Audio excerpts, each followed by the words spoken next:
search within the book, just search for Benjamin, and then you only get the pertinent stuff. Because it's a not long a short book. No, it's like all of the correspondence of her father.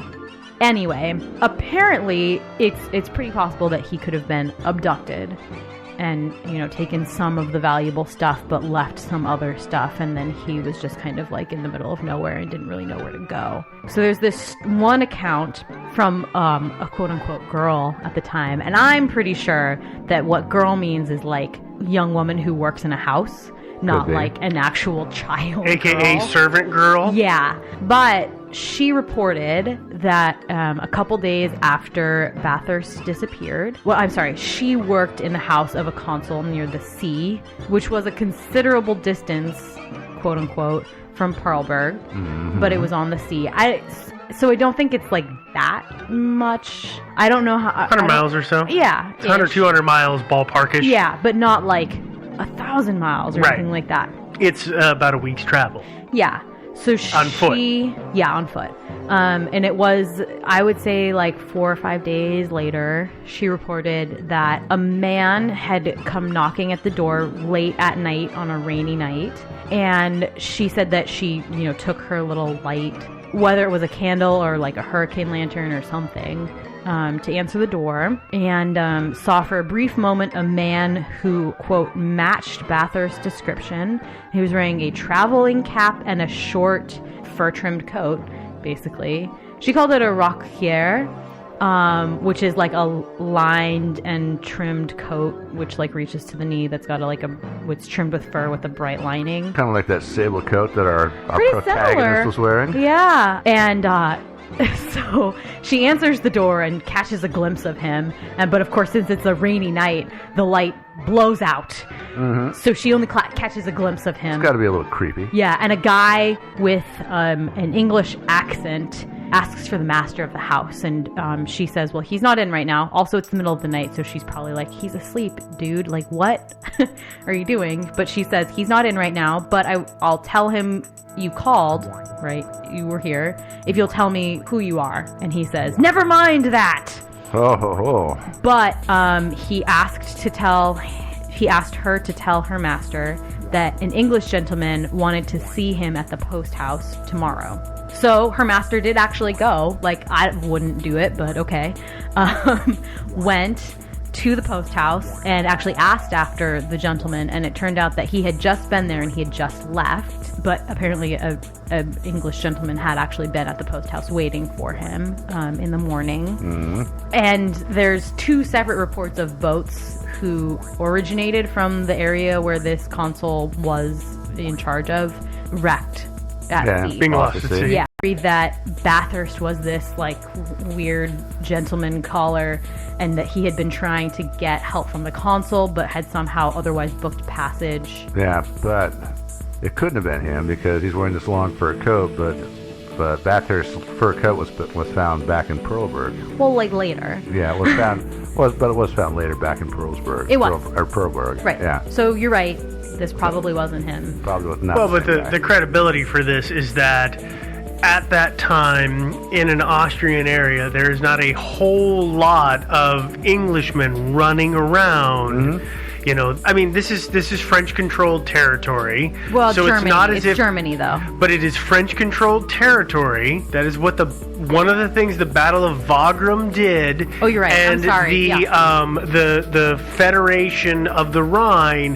That his whole area is now controlled by Napoleon. It's French. Yeah. So but I guess it's hostile territory. It's not as if I'm gonna be like, I'm gonna take a vacation. No, you're not gonna do that. No, but it is a time where you probably are going to see a lot of weird English gentlemen showing up at friendly houses saying, like, help in the middle of the night, right? I mean, I guess for me, it's an easy coincidence. My response to that is, a lot of those wars were not sudden or unexpected. In other words, if you were a tradesman traveling an area and you can tell that the threat is imminent, you don't go, you know what, I'll finish my business and then I'll kind of make my way out. No, you get the hell out of Dodge. Yeah. So most of those guys would have fled. And this is in December. The Battle of Wagram happened in July. That is many, many months later. Yeah. So Yeah. Well, you know, some people like to live dangerously. That's true. Some are very just blatantly oblivious. Yeah. But Okay, so let's talk about the theory that it was a theft and a murder, right? That, like, he just got hit over the head as he was walking past the horses and dragged somewhere else. Yeah. Don't- And then suddenly, like, the guy who they, gave the guy who's in charge of the horses, they gave a couple coins to and said, like, hey, just say he disappeared. Bye. Said, oh, hey, he just disappeared. I have no idea what happened. And then, thus became an unsolved mystery. There's some really good evidence for this one. On April 15th of 1852, during a demolition of a house on Homburg Road, which was in Perlberg, which was pretty close to the inn, the White Swan, where Bathurst had been staying. There was a skeleton that was discovered under the threshold of the stable area. The back of the skull showed a pretty significant fracture that was obviously like from a blow of a heavy instrument and would have blunt killed force trauma. someone. Yeah. All of the upper teeth of this skull were quote unquote perfect for the time. So, Well, obviously, it wasn't British. perfect. Good point. But the lower jaw, one of the lower molars showed signs of having been removed professionally, so by a dentist. So that's the sort of thing, that's like early dental records, right? That's an early sign of being able to say, yeah, my brother, Benjamin Bathurst, had one of his molars removed by a dentist at this time, so it's likely him. So it was or, a dentist, not a barber, who used a chisel to knock it out of your head. Right, or like somebody got punched and it broke. Yeah. Usually Right. molars don't get broken off from punches. Yeah. Yeah, usually it's the front teeth. But Right, but yeah. I mean, I'm sorry, it's hyperbole. Yeah. Accidents happen. I mean, yeah. Yeah, Trifenia was in Perlsburg for some reason when this house was being demolished. 50 years later. 50 Yeah, years nice later. little coincidence there. I don't know if it's certainly possible that the mystery was so prevalent locally that somebody said, "Hey, we're demolishing a house. You want to come hang out?" Yeah, probably not that. But it's also possible that she just kind of was obsessed with the disappearance of her older brother and kind of hung out in Or that area. it's possible actually that she wasn't there exactly when after it was discovered. Somebody actually notified her, and That something then was she discovered came and she down came- and looked yeah. at it. and That's always probably the possible. more likely. That's I would what say I'm that's thinking. way more likely. Yeah, I think so. Anyhow, so she said she didn't think that skeleton was her brother's, although it was, 50 years on, so I don't really know how she would have known that. Well, she said the brow wasn't nearly as high and pronounced. Yeah. But the thing is, when you look at a skull, it doesn't look like the head, at which point, if you're not trained to know this. It is extraordinarily hard for laymen to reconstruct Yes. Yeah, it is. the muscular features of a face. Yes, I nose appear is to have always a all giant different. forehead because I have no hair, hair. when in fact I don't actually have that big of a. I'm not a billboard brow. Right. No, you've got kind of a Neanderthal kind of. Thank you. Yeah. Yeah. Yeah. Yes, you But are. I You don't are think- talking about my Yeah, lineage yeah. appropriately. To be honest with you, realistically, if I saw either of your skulls, I don't think I'd be able to be like, no, that's not Steve or Joe. No, definitely not. Especially 50 years later. It's one thing to say, like, as soon as you've got a skull, oh yeah, that's that skull, but it's been 50 years. Yeah, that's why that kind of reconstruction is an art. Yeah, it really is. To make matters worse, this house that was being demolished, the owner of this house was a mason named, I'm sorry, Joe, can you help me with this pronunciation? Oh, Kiesewetter. Kieservetter. Kiesewetter. That sounds like an insult. And he bought the house in 1834 from a man named Christian Mertens, who in turn had inherited the house from his father, who had purchased the house in 1803. So his dad did the deed. Okay. Yeah. Well, actually, it turns out Mertens Sr. had actually been a servant at The White Swan. in 1809. And in spite of being a servant his entire life and living on servant wages, he had been able to offer dowries of 150 and 120 pounds, respectively, for two of his daughters. He didn't offer them; he settled them. In other words, he was in debt for those amounts. He gave that amount of money. He promised as dowries. I took the settling part of this to mean that he had agreed to a dowry of X amount for each of his daughters, which equated to this 270-pound value, and he was making payments and then suddenly was able to pay it off. That's the way I interpreted that could be this he had a debt of this amount and suddenly interesting paid it off. Yeah, okay, that's a good way to interpret it. Either way, he came into a crap ton of money. Yeah, apparently. Because you have to remember, this is like, we're talking 1808, 1809 money. And I haven't bothered to do the conversion. 270 pounds is decades worth of income. Oh, yeah. Oh, yeah. It's a ton of money. But I gotta wonder this: if you're the daughter whose dowry was 120 pounds, how does that make you feel? Well, you're probably the younger daughter. Oh yeah, less value there. Oh no, yeah, that's that true. doesn't make true. it sting any less. Yeah. No, it's accepted societal thing that doesn't make it sting any less. First daughters are worth more because they could, and I don't know about like German law, but typically, if you have no sons. This guy did have a son, but if you have no sons or the son becomes unable to inherit the property, the first daughter will inherit the property. Right. So she's worth more. Okay. The second daughter might inherit the property if everything really goes wrong. Yeah, unless the second daughter's got other attributes. They don't really. That doesn't factor in. That doesn't really factor in so much. Yeah. Oh really? Okay. But it is. I mean, I think it's like the value is. This is like so archaic, but I think the value is it's the first daughter is like quote unquote worth more than the second daughter. You see that in Shakespeare. Please don't send us letters about how sexist this is. We totally know. We heard. This is history. This None is the way it None works. of us are paying men to take our daughters off our hands. Don't worry. But it is pretty extraordinary that in 1809 somebody was suddenly able to be like, you know what? Actually, I have 270 pounds right here. Yeah. I want you to clear those notes. Yeah, no problem. Not at all out of the question. Yeah. These guys were in a position to observe him, and obviously they knew the area really well. They could have caught him and taken his stuff. Yeah, and then an additional nail in the coffin of this one is that it's reported that horse watcher guy, the Ostler, he apparently just abandoned ship a couple days after he just Bathurst. Left town. Yeah, he just disappeared a couple days after Bathurst disappeared. His name was Augustine Schmidt, and on November 27th, 1809, Bathurst's valuable fur coat was discovered hidden in an outhouse that was owned by a family that was named Schmidt. Can I ask a question? Sure. How far away from the White Swan was the Schmidt property? I've never seen it described, so I'm asking. Nothing was very far from anything in this town. It was all pretty local. Okay, okay, so then the other thing to bring up, I'm going to talk about something in a second, but I also want to bring up the fact that all of the buildings in the area upon Bathurst's disappearance were scoured by the local authorities. So they had been in, presumably, as much as they wanted to be, they had scoured the interior of said outhouse. Well, I mean, I think it's pretty easy to overlook an outhouse, though. I don't know. I don't want to make that assumption. Right. So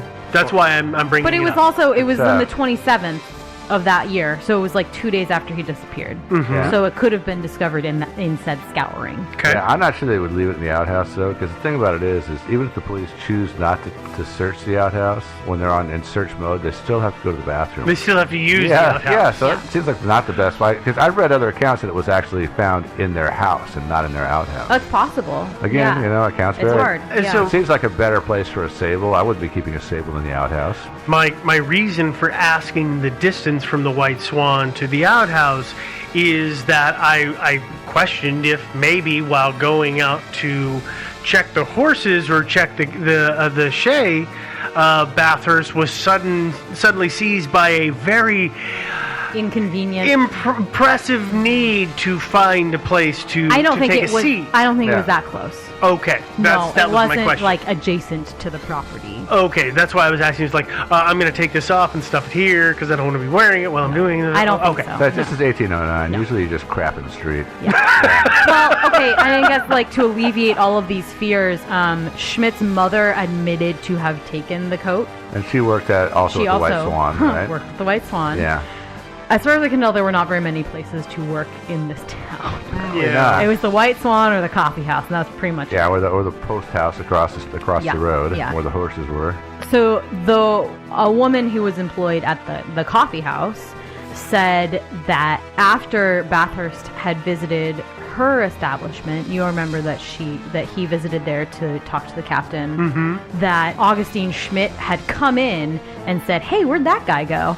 And then hastened after him and, quote unquote, she supposed, taken some opportunity to destroy him. Or maybe she just wanted to, collect on a bill or something. Well, there were accounted for hours between when Bathurst disappeared and when Bathurst left the coffee house and when he disappeared. That he's accounted for. Yeah. So it wasn't like swiftly carried out whatever happened to Bathurst. Yeah. So the only thing that I want to point out about this whole, there was the skeleton found with the skull with the fractures on it, is this was one of three discovered in the town over time. So it's not as if this is the only one. No. But it is a nice. I mean, it's an indication of the caliber of this town, right? But and it is a nice, convenient little trail of, hey, these people actually worked there, and one of the guys was like, "Here's suddenly all this money."